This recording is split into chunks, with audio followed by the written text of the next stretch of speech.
Alcohol were factors in the crash.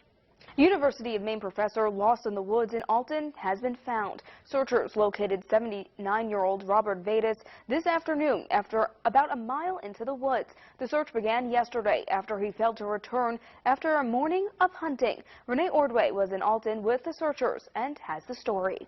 After a two-day search, Robert Vadis was found Friday afternoon, cold and hypothermic, but able to communicate with rescuers. He's alert and conscious and talking with us, but as you might expect, he's cold and has been out all night, and we are trying to get him out of the woods now as we speak.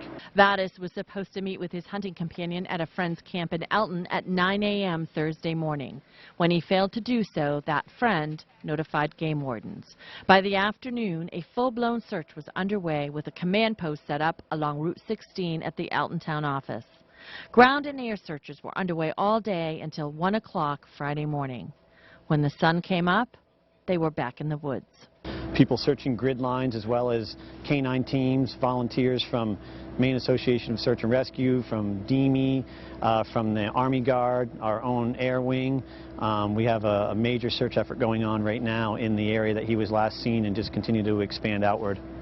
About 70 searchers are scouring these woods behind me. Today the weather is cooperating with those searchers, but last night was a different story. It was cold and it was rainy, and wardens are really hoping that he was able to find himself some shelter to get out of the elements. The woods are sometimes tough to get around in, and last night's conditions were hard for anybody, even our staff. It was wet and rainy and cold and dark, so that's a challenge for anybody. So that's a concern of ours, that he may have gotten wet and gotten cold. Concern for his well-being was mounting by Friday afternoon, but then they found his hat.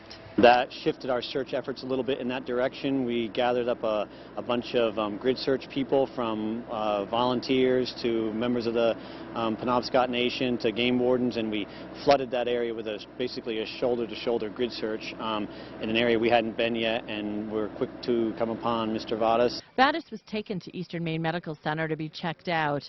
It was the largest search for a hunter so far this season. This is Renee Ordway reporting from Alton for ABC 7 and Fox 22. Well, the family of a man shot by police in Chester last year has filed a lawsuit in U.S. District Court in Bangor. 35-year-old